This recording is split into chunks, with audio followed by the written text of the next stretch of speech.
മുട്ടയും റവയും ചേർത്ത് വളരെ എളുപ്പത്തിൽ തയ്യാറാക്കാൻ പറ്റിയിട്ടുള്ള ഒരു സ്നാക്ക് റെസിപ്പിയാണ് കാണിക്കുന്നത്. അപ്പോൾ ഇതിനു വേണ്ടി നമുക്ക് ആദ്യം 1 കപ്പ് റവ ഒരു ബൗളിലേക്ക് ഇട്ട് കൊടുക്കാം. അടുത്തതായി ഇതിലേക്ക് ചേർക്കുന്നത് പാലാണ്. ഞാനിവിടെ 1 കപ്പ് പാലെടുത്തിട്ടുണ്ട്. ഈ ഒരു പാൽ നമുക്കിതിലേക്ക് ഒഴിച്ചു കൊടുക്കാം.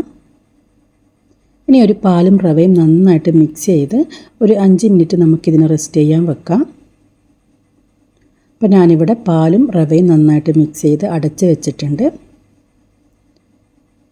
ഇപ്പം 5 മിനിറ്റ് കഴിഞ്ഞപ്പം ഈ ഒരു റവ പാല് നന്നായിട്ട് കുതിർന്ന് വന്നിട്ടുണ്ട്. ഇനി നമുക്കിതിനെ നന്നായിട്ടൊന്ന് മിക്സ് ചെയ്തെടുക്കാം. ഇനി ഒരു മിക്സിയുടെ ജാറെടുത്ത് ഇതിലേക്ക് നമുക്ക് പഞ്ചസാര ചേർത്ത് കൊടുക്കാം. ഞാനിവിടെ 1/2 കപ്പ് പഞ്ചസാരയാണ് എടുത്തിട്ടുള്ളത്. ഈ ഒരു പഞ്ചസാര നമുക്ക് നന്നായിട്ടൊന്ന് പൊടിച്ചെടുക്കാം. നല്ല മധുരം വേണ്ടവർക്ക് 1/4 കപ്പോളം പഞ്ചസാര ചേർത്ത് കൊടുക്കാം. ഇനി ഇതിലേക്ക് ചേർക്കുന്നത് മുട്ടയാണ്. ഞാനിവിടെ 2 മുട്ട എടുത്തിട്ടുണ്ട്. ഈ ഒരു മുട്ട നമുക്കിതിലേക്ക് പൊട്ടിച്ചൊഴിച്ചു കൊടുക്കാം. ആവശ്യത്തിന് ഉപ്പ് ചേർത്ത് കൊടുക്കാം. ഇനി ഇതിലേക്ക് 1/4 ടീസ്പൂൺ ബേക്കിംഗ് സോഡ കൂടി ചേർത്ത് കൊടുക്കാം.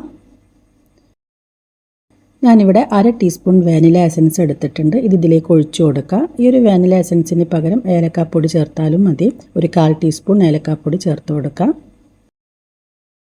ഇനി ഇതിലേക്ക് ചേർക്കുന്നത് നെയ്യാണ്. ഞാനിവിടെ 1/4 കപ്പ് നെയ്യ് എടുത്തിട്ടുണ്ട്. ഈ ഒരു നെയ്യ് നമുക്കിതിലേക്ക് ഒഴിച്ചു കൊടുക്കാം.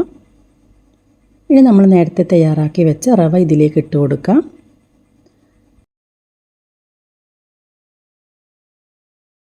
ഇനി ഒരു റവയും പഞ്ചസാരയെല്ലാം കൂടി നന്നായിട്ടൊന്ന് അടിച്ചെടുക്കണം.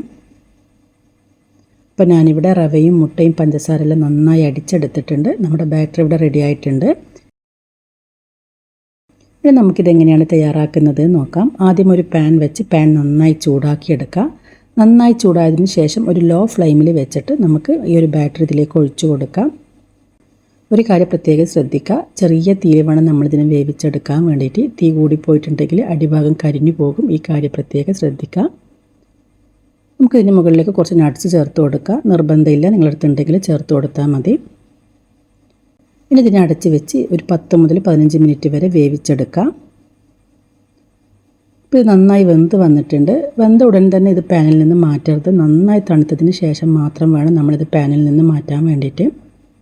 പറ്റുമെങ്കിൽ 1 മണിക്കൂറെങ്കിലും ഇത് പാനിൽ തന്നെ അടച്ച് വെക്കുക. അങ്ങനെയാകുമ്പോൾ നല്ല സോഫ്റ്റായിട്ട് വരും. നമ്മൾ ചൂടോടുകൂടി എടുത്ത് കട്ട് ചെയ്യുന്ന സമയത്ത് ഇത് അത്ര സോഫ്റ്റ് ആയിരിക്കില്ല. സമയം കഴിയുമ്പോൾ ഇത് നല്ല സോഫ്റ്റായിട്ട് വരും, നല്ല ടേസ്റ്റി ആയിട്ട് വരും. അപ്പോൾ അതുകൊണ്ട് കുറച്ച് സമയം പാനിൽ തന്നെ വെക്കുക. നന്നായി തണുത്തതിന് ശേഷം എടുത്ത് കട്ട് ചെയ്യാം.